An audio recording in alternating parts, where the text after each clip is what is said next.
আসসালামু আলাইকুম। তোমরা কেমন আছো? তোমরা সেকেন্ড ইয়ারের স্টুডেন্ট। যাই হোক, তোমাদের তো খুব মজা।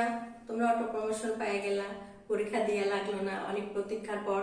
যাই হোক, তোমাদের আমি এর আগে ফার্স্ট ইয়ারে পড়াইছি হিউম্যান রিসোর্স ম্যানেজমেন্ট পার্ট 1। এখন তোমরা হচ্ছে যে সেকেন্ড ইয়ারে পড়বা human resource part 2। Life skill develop কিন্তু বই পড়বা না তোমরা। অনেকে আমাকে ফোন করেছো, বলেছো, কিন্তু ওটা পড়া যাবে না। তোমরা এখন পড়বা হিউম্যান ম্যানেজমেন্ট রিসোর্স 2। ঠিক আছে? যাই হোক, এতদিন সময় তোমাদের খুব কষ্টেই কাটতেছে, কিছুই করার নেই। এর মাঝে মাঝে এইভাবেই তোমাদের মানে গোটা বিশ্বই এখন এই অবস্থা। কাজে তোমাদের এর মধ্যে লেখাপড়া চালিয়ে যেতে হবে, স্টুডেন্ট লাইফটা রক্ষা করতে হবে, না হলে তো কিছু করার নেই বাবা। কাজে আমি ক্লাস দিব, তোমরা কষ্ট করে হলেও আমার এই ক্লাসগুলো নিজেরা দেখার চেষ্টা করো, তোমাদের উপকার হবে। যাই হোক, আজকে আমি তোমাদেরকে পড়াবো হিউম্যান রিসোর্সমেন্ট পার্ট 2 প্রথম অধ্যায়। আজকে প্রথম অধ্যায়ে কি হবে? তোমাদের প্রথম অধ্যায়ে আছে পরিচিতিকরণ। ঠিক আছে? পরিচিতিকরণটা হচ্ছে যে তুমি যে কোনো, ধরো যে প্রথমে স্কুল জীবন বলো, কলেজ জীবন বলো, বা হচ্ছে সার্ভিস লাইফে যেখানেও যাও না কেন, সেখানে তোমার পরিচিতির দরকার আছে বা ওরিয়েন্টেশন একটা ক্লাস হয়। এর উপরই আজকে আমি তোমাদেরকে পড়াবো বা আলোচনা করব। তাহলে দেখো, পরিচিতিকরণ বা ওরিয়েন্টেশনটা কি? ওরিয়েন্টেশনটা হচ্ছে যে ধরো যে তুমি স্কুলে ভর্তি হইলা, তখন কিন্তু তোমাদের হচ্ছে যে পরিচিতি অনুষ্ঠান একটা হয়। সেখানে তোমরা কোন ক্লাসে বা কোন কোন স্যার বা কোন কোন শিক্ষক কি ক্লাস নিবে না নিবে এগুলোর সাথে কিন্তু তোমাদের একটা পরিচয় করে দেওয়া হয়। বা তোমরা কতজন স্টুডেন্ট আসলা, কে কে আসলা এই ক্লাসে, বন্ধু বান্ধবের সাথে অনেকদিন ওই দিনে অনেক পরিচয় হয়ে যায়। আবার ধরো যে ঠিক কলেজ লাইফেও তাই, তোমাদের কলেজে যখন তোমরা উঠলা, ফার্স্ট ইয়ারে গেলা, তখন তোমাদের করা হয় কি, সব স্টুডেন্টদেরকে বিভিন্ন সাবজেক্টের টিচারদেরকে ওখানে ডেকে নিয়ে ধরো একটা ছোটখাটো একটা অনুষ্ঠানের মাধ্যমে তোমাদের পরিচয় করে দেওয়া হয়। তোমার স্টুডেন্টদেরকে বিভিন্ন টিচারদের সাথে পরিচয় করে দেওয়া হয়, কলেজটার সাথে তোমরা পরিচিত হইলা। ঠিক সার্ভিস লাইফ ওই রকম, তোমরা যখন তোমাদের লেখাপড়া শিক্ষা জীবন শেষ করে সার্ভিস লাইফ বা চাকরি জীবনে যখন প্রবেশ করবা, সেখানে ধরো যে কোনো, ধরো সরকারি বলো, বেসরকারি বলো, কোম্পানি বলো, যেখানেই তোমরা চাকরি করো না কেন, সেখানেও তোমার এই পরিচিতি অনুষ্ঠানটা চলে আসতেছে। মানে ওই পরিবেশের সাথে তোমাদেরকে অবশ্যই আমরা পরিচিত হতেই হবে তোমাদের, না হলে তো তুমি বুঝবা না তুমি কার সাথে তোমরা চাকরি করবা। তোমার প্রতিষ্ঠান প্রদানকে এগুলা তোমাকে জানতেই হবে, এবং ওই পরিবেশটার সাথে তোমাদেরকে যেভাবে পরিচয় করে দেওয়া হবে, ওটাই পরিচিতি অনুষ্ঠান বা ওরিয়েন্টেশন যে ক্লাসটা, সেটাই তোমার হচ্ছে পরিচিতিকরণ। তাহলে দেখো, ওরিয়েন্টেশন ক্লাস বা পরিচিতিকরণ। এই পরিচিতিকরণের আবার বিভিন্ন ভাগ আছে। দেখো তোমরা, বাস্তবানুগ বা রিয়েলিস্টিক ওরিয়েন্টেশন, তারপরে আবার আছে অনুসন্ধান অনুযায়ী ইনভেস্টিগেশন, প্রচলিত প্রথা অনুযায়ী বা কনভেনশনাল ইনভেস্টিগেশন, সৃজনশীল মানে আর্টিস্টিক যে ওরিয়েন্টেশন বলে, সামাজিক বা সোশ্যাল যে তোমার হচ্ছে ইনভেরিমেন্ট, সেটা আসতেছে। আবার উদ্দীপনামূলক মানে এক্সট্রা প্রাইজিং যে একটা হচ্ছে ওরিয়েন্টেশন, সেটাও তোমাদের থাকবে। অবশ্যই তোমাদের এটা করতে হবে আর কি। ঠিক আছে? তাহলে তোমরা হচ্ছে যে যেটা বলতেছি আমি, রিয়ালিস্টিক ওরিয়েন্টেশনটা কি? রিয়ালিস্টিক ওরিয়েন্টেশনটা হচ্ছে তোমাদের যে বাস্তব যে কোনো জিনিসের, তোমার একটা বাস্তব একটা জিনিসের সাথে তোমাদের পরিচিত করাই দিল। বা অনুসন্ধান কি বলতেছে, ইনভেস্টিগেশন ওরিয়েন্টেশন যেটা। আচ্ছা, প্রচলিত প্রথা অনুযায়ী যে পরিচয়টা তোমাদের সাথে করানো হচ্ছে। সৃজনশীল মানে আর্টিস্টিক যে পরিচিতিটা। আচ্ছা, সামাজিক পরিচিতিকরণ যেটা, আচ্ছা যেটা। আর উদ্দীপনামূলক পরিচিতি মানে ইন্টারপ্রাইজিং ওরিয়েন্টেশন যেটা, সেটা তোমাদেরকে করানো হয়।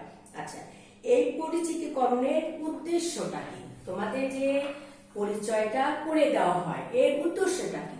এর উদ্দেশ্য হচ্ছে, পরিচিতিকরণ কর্মসূচির প্রধান উদ্দেশ্য হলো মানব সম্পদকে প্রতিষ্ঠানের সাথে পরিচিতি করানো। আচ্ছা, বিভিন্ন তথ্যাবলী সংগ্রহের মাধ্যমে তাদের মনে প্রতিষ্ঠান সম্বন্ধে একটি প্রতিচ্ছবি তুলে ধরা। মানে যে প্রতিষ্ঠানে তুমি কাজের জন্য গেছো, সেখানে তার একটা প্রতিচ্ছবি, মনের মধ্যে একটা প্রতিচ্ছবি তুলে ধরার জন্য তোমাদেরকে এই ওরিয়েন্টেশনটা করানো হয়, যাতে তারা এর উন্নতি কল্পে উদ্বুদ্ধ হয়। এরূপ কর্মসূচির মাধ্যমে ব্যবস্থাপকরা কি করে, সেখানকার যারা তোমার পরিচালক থাকে তারা করে কি, নতুন মানব সম্পদের মনে প্রতিষ্ঠানের নীতি ও পদ্ধতির প্রতিটি একটা অনুকূল ধারণা বা মনোভাব গড়ে তোলার চেষ্টা করে। সেখানকে সেই প্রতিষ্ঠানে যে প্রধানরা থাকে সেখানকার ধরো যে প্রতিষ্ঠানে তোমাদের যে নীতি বা যে পদ্ধতির মধ্যে তোমরা চলবা তার একটা পজিটিভ বা অনুকূল একটা ধারণা বা মনোভাব গড়ে তোলার তোমাদের চেষ্টা করে। পরিচিতিকরণ ও প্রশিক্ষণ মানব সম্পদের মধ্যে উদ্যোগ ও উচ্চ মনোবল সৃষ্টি করে। আচ্ছা, এই পরিচিতিকরণ বা প্রশিক্ষণ যে যখন তোমাদের দেওয়া হবে তখন কি হয়, মানব সম্পদের মধ্যে উদ্যোগ ও উচ্চ মনোবল সৃষ্টি করে।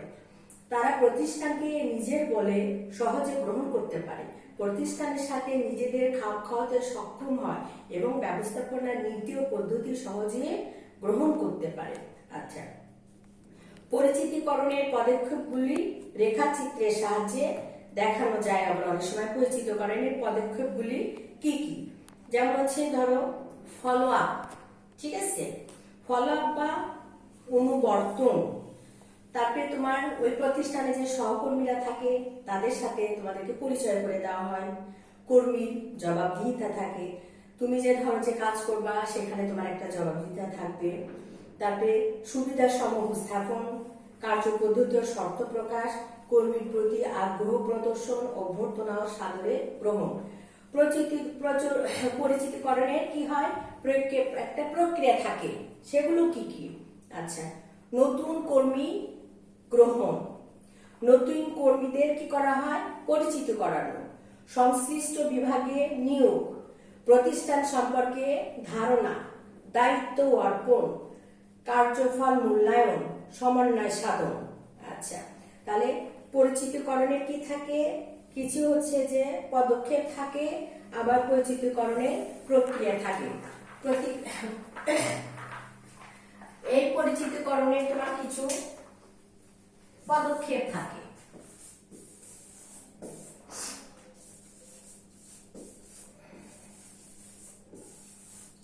আচ্ছা, পদক্ষেপ মানে প্রথম থেকে আস্তে আস্তে ধাপে ধাপে তোমাকে মানে ওই প্রতিষ্ঠানের সবকিছুর সাথে তোমাকে আস্তে আস্তে আস্তে আস্তে আস্তে খাপ খেয়ে যাতে তুমি নিতে পারো, সেই জন্য তোমাকে শুরু থেকে শেষ পর্যন্ত প্রত্যেকটা জিনিসের সাথে আস্তে আস্তে আস্তে আস্তে পরিচয় করে দেওয়া হয়, যেটার জন্য একটা পদক্ষেপ দরকার থাকে।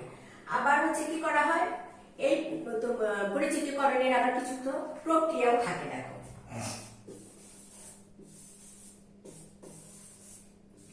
প্রক্রিয়াও থাকে,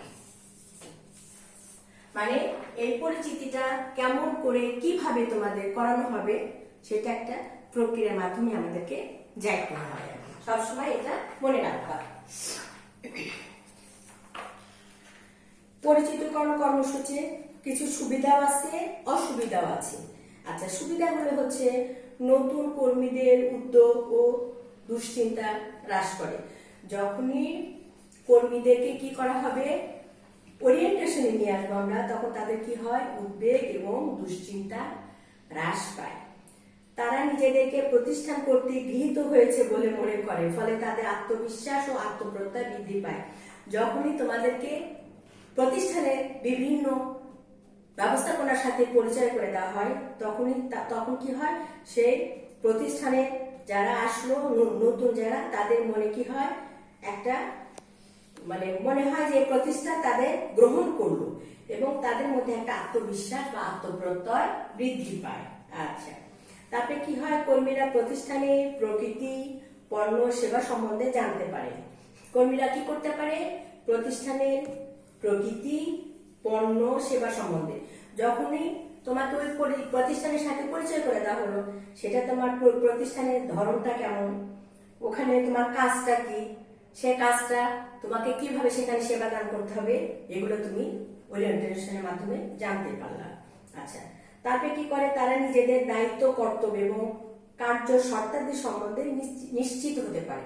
যখনই তোমাকে ওরিয়েন্টেশন করা হবে বা প্রতিষ্ঠানের সাথে পরিচয় করে দেওয়া হবে বিভিন্ন জিনিসের সাথে, তখন তোমাদের নিজেদের দায়িত্বটা বাড়ে, কর্তব্য বাড়ে এবং কাজের শর্তগুলো কি কি, মানে কিভাবে তোমাকে ওই প্রতিষ্ঠানে টিকে থাকতে হবে, সেই যে শর্তগুলো থাকে সেটা তোমাকে সে সম্পর্কে তুমি নিশ্চিন্ত হতে পারবে।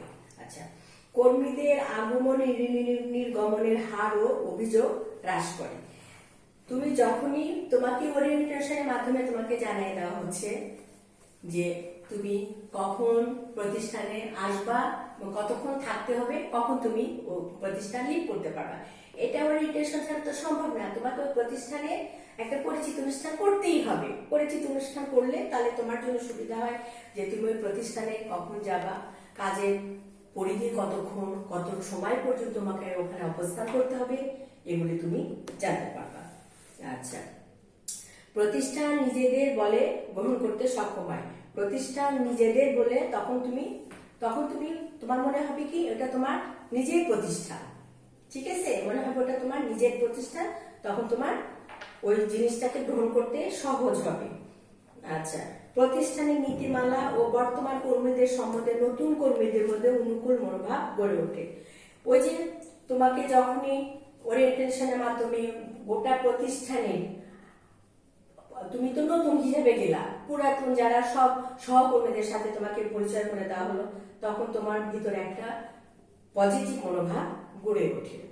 কর্মদক্ষতা গ্রহণের কর্মীদের অনুপ্রাণিত করে। তখন কি হয়, তোমার মধ্যে একটা মানে এক ধরনের কি বলবো যে কর্মস্পৃহা জাগে, যে তোমাকে তাহলে তুমি জেনে গেলে আর কি, তাহলে প্রতিষ্ঠানে তোমার কাজ কি, কখন যাবা, কখন আসবা, কি করতে হবে, এগুলো আর কি।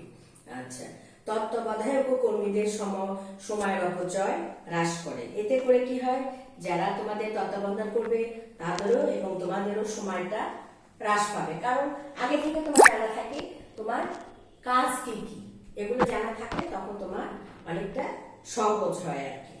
আচ্ছা, আবার সামাজিকীকরণ, তোমাকে অবশ্যই এই যে তোমার প্রথম বিয়েটা হচ্ছে পরিচিতিকরণ, ঠিক আছে, মানে রিয়েলিস্টিক তোমাকে যেটা আর কি। তারপরে আসতেছে তোমাকে সামাজিকীকরণ, যেটা আর কি প্রক্রিয়া বা সামাজিকীকরণ।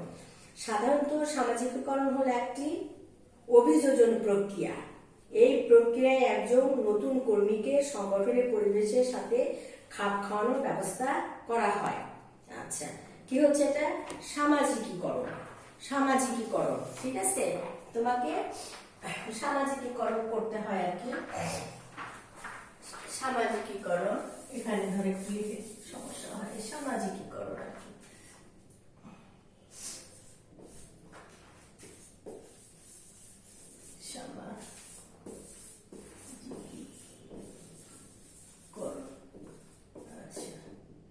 তোমাকে অবশ্যই এটা করাতেই হবে, সামাজিকীকরণ, ঠিক আছে।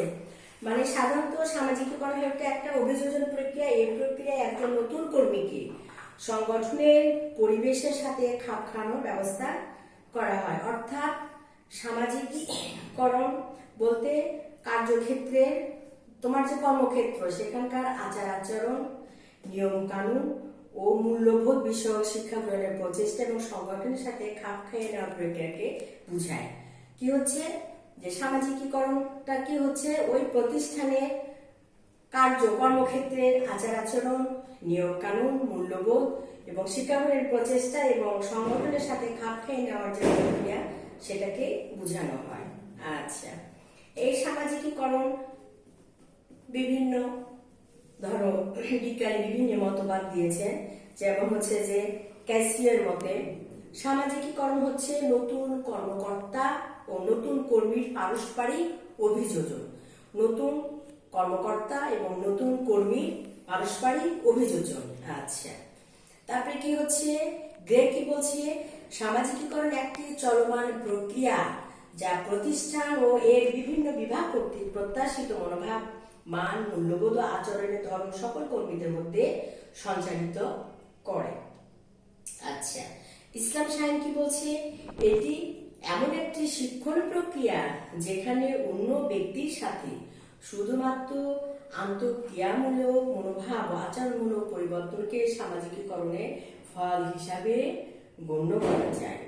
সুতরাং উপরোক্ত আলোচনা থেকে বোধগম্য হয় যে প্রতিষ্ঠানের কাঙ্ক্ষিত মান, পরিবেশ, আচরণ, আন্তঃক্রিয়ামূলক মনোভাব এবং মূল্যবোধের সাথে কর্মীদের অভ্যস্ত করার প্রক্রিয়াকে সামাজিকীকরণ বলে। আচ্ছা, সামাজিকরণ প্রক্রিয়াগুলি কি কি? এটা হচ্ছে যে এটা একটা গতিশীল প্রক্রিয়া।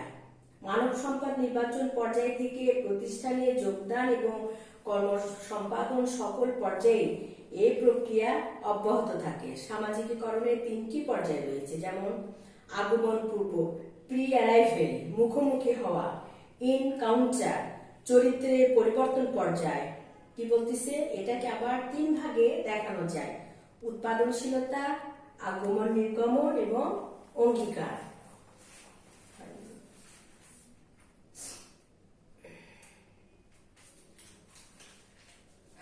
কর্মী পরিচিতিকরণটা আসলে কি? এর বিষয়বস্তু।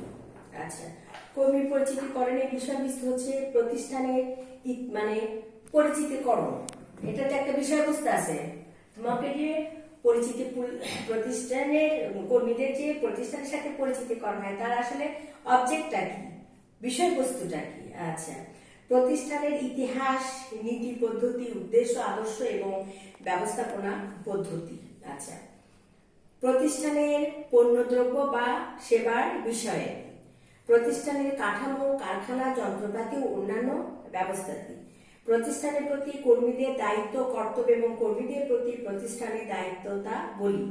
আচ্ছা, মজুরি কাঠামো, কার্যশর্ত, যৌথ দর কষাকষি চুক্তি, কার্যতালিকা ও আচার আচরণের নিয়ম কানুন, নিরাপত্তা কর্মসূচি, প্রশিক্ষণ সুবিধাদি ও পদোন্নতি নীতি, ভ্রমণ বিভাগ সম্বন্ধে ধারণা, মানব সম্পদ বা কর্মীর সুবিধা পরিকল্পনা, যেমন জীবন বীমা, দলগত বীমা, মেডিকেল পেনশন, ভবিষ্যৎ তহবিল প্রভৃতি, সহকর্মীদের সাথে পরিচিতি, মানব সম্পদ বা কর্মীদের প্রতি অকপট আগ্রহ প্রদর্শন, কর্মীদের কাজ নির্দিষ্টকরণ ও কার্য মূল্যায়ন পদ্ধতি।